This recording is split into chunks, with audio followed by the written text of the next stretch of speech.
दतिया उपचुनाव में डॉक्टर नरोत्तम मिश्रा का टिकट कटने के बाद जैसे भारतीय जनता पार्टी में अंतर्कलह खुलकर सामने आई थी, वैसे ही अब वोटिंग होने के बाद कांग्रेस प्रत्याशी और पूर्व विधायक खुलकर आमने सामने आ गए हैं और दोनों कांग्रेसी नेताओं की एक दूसरे के खिलाफ भितरघात करने की बयानबाजी देखने को मिल रही है। दो दिग्गज नेताओं के बीच छिड़ी इस जंग को रोक पाना अब पार्टी हाईकमान के लिए मुसीबत बनता दिखाई दे रहा है, क्योंकि घनश्याम सिंह अपने ही पूर्व विधायक राजेंद्र भारती को तत्काल प्रभाव से पार्टी से निष्कासित करने की मांग कर रहे हैं। वहीं राजेंद्र भारती भी घनश्याम सिंह पर नरोत्तम मिश्रा के साथ मिलकर चुनाव लड़ने का आरोप लगा रहे हैं। दरअसल दतिया विधानसभा उपचुनाव में वोटिंग के बाद कांग्रेस की अंदरूनी कलह अब खुलकर सामने आ गई है। कांग्रेस प्रत्याशी घनश्याम सिंह ने आरोप लगाया कि पूर्व विधायक राजेंद्र भारती ने भाजपा से फंडिंग ली और चुनाव हराने के लिए भितरघात कर साजिश रची। घनश्याम सिंह ने राजेंद्र भारती को कांग्रेस से निष्कासित करने की मांग की है। वहीं इन आरोपों पर पूर्व विधायक राजेंद्र भारती ने घनश्याम सिंह को कायर और डरपोक बताया। उन्होंने कहा कि वे संभावित हार के डर से ऐसे आरोप लगा रहे हैं। घनश्याम सिंह ने पूर्व गृह मंत्री डॉक्टर नरोत्तम मिश्रा की सहमति और सहयोग से चुनाव लड़ा।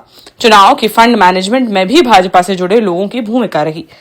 आपको बता दें कि राजेंद्र भारती कांग्रेस प्रत्याशी घनश्याम सिंह के चुनाव प्रचार में कहीं भी नजर नहीं आ रहे थे, जिसको लेकर खरी बात न्यूज से खास बातचीत में जब हमने उनसे इसको लेकर सवाल किया तो उन्होंने कहा था कि वे कांग्रेस प्रत्याशी घनश्याम सिंह के साथ हैं और उनका ही पूरा समर्थन कर रहे हैं। बाद में नाराज राजेंद्र भारती को मनाने के लिए जीतू पटवारी उनके घर पहुंचे और बंद कमरे में लंबी मुलाकात चली। तब जाकर वे अगले दिन से घनश्याम सिंह के साथ मंच पर दिखाई दिए थे और अंत के 1-2 दिन ही चुनाव प्रचार किया था। अब वोटिंग होने के बाद शुक्रवार को घनश्याम सिंह ने मीडिया से बातचीत में कहा कि चुनाव प्रचार से लेकर मतदान तक राजेंद्र भारती ने उनके पक्ष में काम नहीं किया। उन्होंने आरोप लगाया कि भारती भाजपा नेताओं के साथ मिलकर काम करते रहे और उन्हें भाजपा से फंडिंग मिली। उन्होंने कहा कि भारती के समर्थकों और करीबियों के जरिए मतदाताओं के बीच पैसा बांटकर कांग्रेस को नुकसान पहुंचाने की रणनीति बनाई गई। इसकी शिकायत पार्टी के वरिष्ठ नेताओं और राष्ट्रीय अध्यक्ष से की जा चुकी है।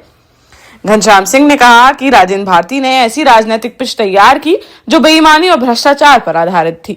उपभोक्ता फोरम में 7 लाख रुपए के भुगतान पर समझौता होने के बावजूद मामला आगे ले जाया गया। 2023 का चुनाव जीतने के बाद भारती ने जनता और कांग्रेस कार्यकर्ताओं की उपेक्षा की। कांग्रेस प्रत्याशी ने आरोप लगाया कि विधानसभा में सवालों के जरिए अधिकारियों से निजी स्वार्थ साधा, भाजपा के बड़े नेताओं से संबंधों का फायदा उठाया।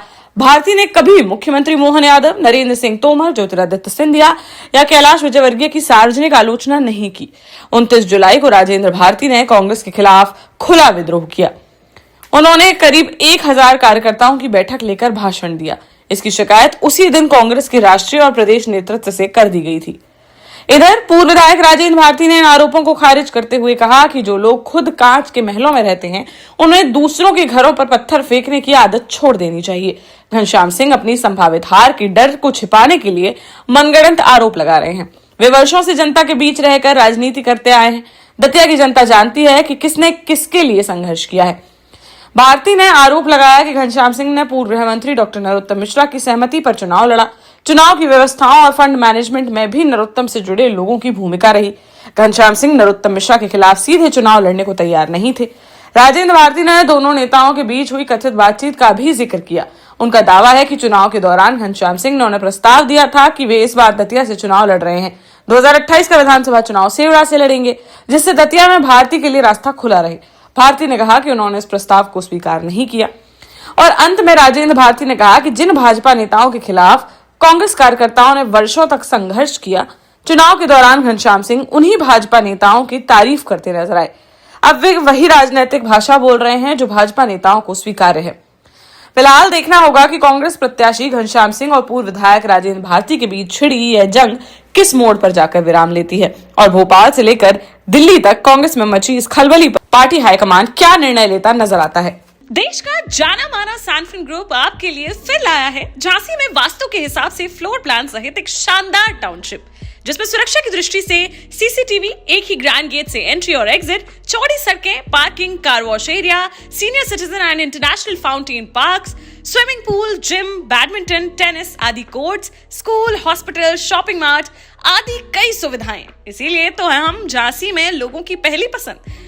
12 साल पहले अपने स्टार्टअप के साथ ही योग्य नेतृत्व, अनुभवी टीम और सक्षम सेंट्रलाइज और उत्तरदायी प्रबंधन के बल पर सबको घर गुणवत्ता के साथ समय पर घर की योजना के तहत सैनफिन समूह ने बहुत ही कम समय में 1500 से ज्यादा यूनिट्स को दिया है कब्जा। समय पर डिलीवरी से हमारे ग्राहकों में बढ़ा है विश्वास और मिली है संतुष्टि। सैनफिन समूह ने बहुत कम समय में सैनफिन Ashok city, green homes residency, green homes city, सैनफिन Ashok valley, Delhi public school, सैनफिन शाखा, केन सैनफिन अस्पताल सहित कई अन्य परियोजनाओं के साथ नई झांसी के निर्माण में स्थापित किया है एक बड़ा मुकाम। तो आप भी आज ही आइए अपने परिवार के साथ और कीजिए अपने सपने साकार।